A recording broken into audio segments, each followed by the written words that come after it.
వైసీపీయే నా ప్రాణం, జగనే నా ఊపిరి అంటూ ఉండేవారు.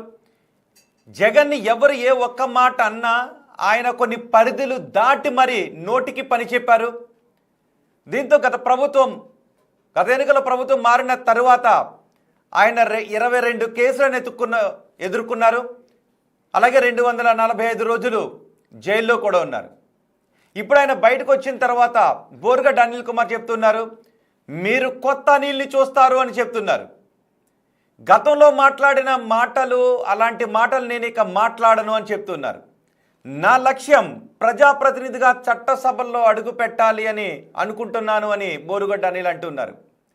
మరి నిజంగానే బోరుగడ్డ అనిల్ కుమార్ మారారా, లేదు ఆయన కేసులకు భయపడే అబద్ధాలు చెబుతూ ఉన్నారా? మొన్న మనం బిగ్ టీవీ ఇంటర్వ్యూలో నేను మారిపోయాను అని బోరుగడ్డ అనిల్ చెప్పిన తర్వాత చాలామంది కామెంట్స్ చేశారు. మారావు అంటే నమ్మట్లేదు అని కామెంట్స్ చేశారు.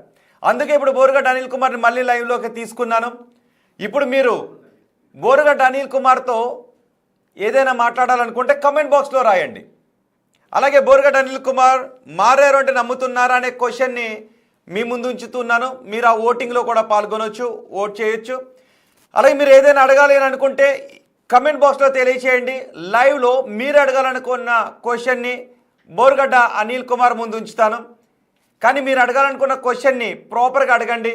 ఎటువంటి బూతులు తిట్టే విధంగా ఉండొద్దు, ఎటువంటి వ్యక్తిగత హననం చేసే విధంగా క్వశ్చన్స్ ఉండొద్దు, తిట్టొద్దు. మీరు అడగాలన్న క్వశ్చన్ని కన్స్ట్రక్టివ్గా పార్లమెంటరీ లాంగ్వేజ్లో మంచిగా అడగండి. ఆ క్వశ్చన్ నేను అనిల్ కుమార్ ముందు ఉంచుతాను. అనిల్ కుమార్ గారు నమస్తే. నమస్తే అండి. అనిల్ గారు, మీరేమో మారిపోయాను, కొత్త అనిల్ని చూస్తారు అని అంటూ ఉన్నారు. కానీ జనాలేమో జైలుకి వెళ్ళొచ్చి కేసులు ఎదుర్కొన్న తర్వాత అనిల్ కుమార్ కావాలని చెప్తున్న మాటలు ఇది అని కొంతమంది అనుకుంటున్నారు. మీరు నిజంగా మారారా, కేసుల భయంతోనే మాట్లాడుతూ ఉన్నారా? కేసులు భయం ఏముందండి? 22 కేసులు పెట్టి 9 నెలలు జైల్లో ఉంచిన తర్వాత 41 నోటీస్ ఇచ్చి ఎక్స్ప్లెనేషన్ తీసుకోవాల్సిన కేసుల్లో అక్రమ అరెస్టులు చేసి, ఇల్లీగల్ డిటెన్షన్ చేసి, ఇల్లీగల్గా కస్టడీ నోటీసులు కూడా సర్వ్ చేయకుండా కొన్ని కేసుల్లో తీసుకెళ్లి ఇబ్బందులు పెట్టి 3rd డిగ్రీ ఇచ్చి మా ప్రైవేట్ పార్ట్స్ మీద ఆడపిల్లలు లేడీ కానిస్టేబుల్తో బూట్లతో కొట్టించిన పరిస్థితుల్లో భయం అనేది ఎప్పుడు లేదండి. ఎవడిని భయపడతాడు? ఎవడిని భయపడతాడు? అనిల్ గారు, మీరు ప్రభుత్వానికి చెడ్డ పేరు తీసుకుని రావాలి అని, పోలీసులపై కొన్ని ఆరోపణలు చేయాలి అని 3rd డిగ్రీ ప్రయోగించారు అని మీరు అసత్యాలు చెప్తున్నారు తప్ప అనిల్ కుమార్ పై అలాంటి 3rd డిగ్రీని ప్రయోగించి ఉండుండరని కొంతమంది అనుకుంటున్నారు. సరే సార్, ఇది కోర్టు పరిధిలో ఉన్న అంశం గురించి మీరు కానీ నేను కానీ మాట్లాడకూడదు. కంటెంప్ట్ ఆఫ్ ది కోర్ట్ అవుతుంది. మాట్లాడే వాళ్ళకి ఎవరికన్నా దమ్ముంటే నా కోర్టు పిటిషన్లో ఇంప్లీడ్ అవ్వమని చెప్పండి. ఎవడన్నా కానీ దమ్ముంటే, నాకు 3rd డిగ్రీ జరగలేదని దైవ సాక్షిగా ప్రమాణం చేస్తాను నేను, బైబిల్ జరిగిందని. 3rd డిగ్రీ జరగలేదని బైబిల్ మీద అతను ప్రమాణం చేస్తాడు అడగండి. అన్న వాళ్ళకి సూటికి చెప్తున్నాను. 3rd డిగ్రీ చేయించి 2 కాళ్ళు చీల్చి పంగజీలు చేసి చేతులు పైకి లాగేసి ఆడపిల్లతో లేడీ కానిస్టేబుల్తో నా మానం మీద కొట్టిస్తే అది ఎంత భయంకరమైన పరిస్థితి అండి. అండ్ అది కొట్టించేటప్పుడు వీడియో తీసి సునకానందం పొందిన నాయకులకు కూడా చెప్తున్నా, మీరు నమ్మే భగవద్గీత మీద కానీ, మీరు నమ్మే బైబిల్ మీద కానీ ఖచ్చితంగా బోరుగడ్డని ఇబ్బంది పెట్టలేదు, 3rd డిగ్రీ జరగలేదని చెప్పి మీరు దైవ ప్రమాణం చేసి మీరు చెప్పగలరా? నేను చెప్తాను బైబిల్ మీద ప్రమాణం చేసి ఇప్పుడే. తప్పది. ఎందుకంటే నేను పడ్డోడినండి. ఒకటి, నేను కాన్స్టిట్యూషనల్ బేస్డ్ పర్సన్ని. కాకపోతే కొంచెం ఆవేశంగా మాట్లాడటం జరిగింది. అది మరెన్నడూ కనపడదు. నేను మళ్ళీ చెప్తా ఉన్నాను, జగన్మోహన్ రెడ్డి ప్రియ శిష్యుడిగా, జగన్మోహన్ రెడ్డి గారు ఇచ్చిన ఆదేశాల మేరకి ఒక మంచి పార్లమెంటేరియన్గా, ఒక మంచి నాయకుడిగా అందరం ప్రజల ముందుకు వచ్చాము.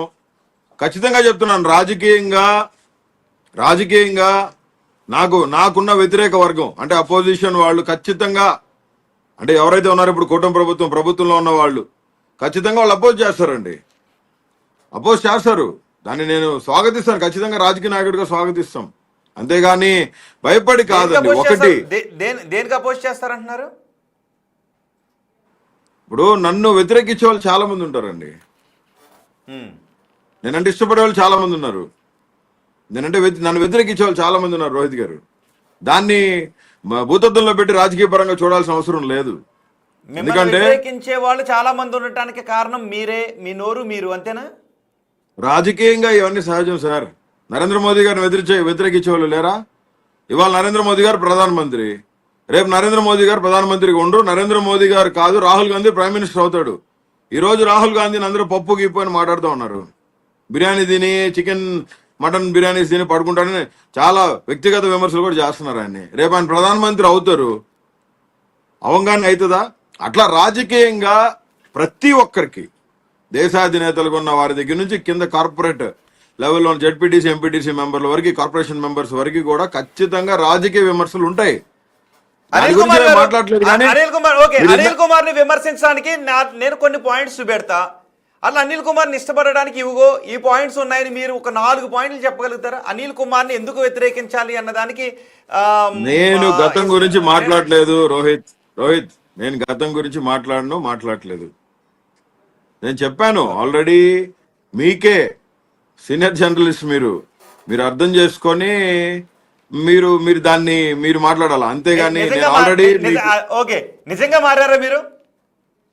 నేను నిజంగా మారాను అని మీకు కానీ, పవన్ కళ్యాణ్ గారికి కానీ, చంద్రబాబు నాయుడు గారికి కానీ, లోకేష్కి కానీ నేను నా గుండెలు చీల్చి గుండెకాయ తీసి చూపించాలనా? నిజంగా మారాను అని నేను మారడానికి ఏముంది? నేను నా పద్ధతి, నా భాషా శైలిని నేను మార్చాను. నేను ఇక మీదట రాజ్యాంగబద్ధమైన భాషని, కాన్స్టిట్యూషనల్ బేస్డ్ అయి ఉన్న పరిస్థితుల్ని గమనించుకొని పద్ధతిగా మాట్లాడతానని ఒక మంచి పార్లమెంటేరియన్ గా ప్రజల ముందుకు వచ్చానని చెప్పి నేను మీకు చెప్పాను. అంతేగాని ఏం పద్ధతి మార్చుకోవాలా? నేను ఇంకేమైనా కాంట్రవర్సీస్ లో ఉన్నాను? మీతో పాటుగా రామ్ గోపాల్ వరం కావచ్చు, మీరు కావచ్చు, ఇలా గత ప్రభుత్వ హయాంలో ఎవరెవరైతే ఒక లైన్ దాటి ప్రవర్తించారు, రామ్ గోపాల్ వరం అయితే నేను ఇంక ఎలాంటి సినిమాలే తీనాను అన్నాడు. సో ఆయన కూడా కొన్ని నోటీసులు వెళ్ళాయి, ఆయన తీసినటువంటి సినిమాలకు, లేదంటే ఆయన కొన్ని మాట్లాడిన మాటలకు కొన్ని వివరణ తీసుకున్నారు. సో అలాగే ఇప్పుడు మీరు ప్రభుత్వం మీ వైసీపీ కాదు కాబట్టి నేను మారాను అంటున్నారా? లేదు నిజంగానే గతంలో మీరు నేను వైసీపీ పార్టీలో లేనని మీకు మొన్న కూడా చెప్పాను. జగన్మోహన్ రెడ్డి ప్రియశిష్యుడిని, జగన్మోహన్ రెడ్డి వీరాభిమానిగానే ఉంటా, ఖచ్చితంగా ఉంటాను. అది ఎవరు చెప్పినా అది జరిగే పని కాదు. మీరు అంటున్నారు వైసీపీ కాదు అని. ఖచ్చితంగా రానున్న రోజుల్లో వైసీపీలో చేరతాం. అయితే ఒక మంచి నాయకుడిగా భాష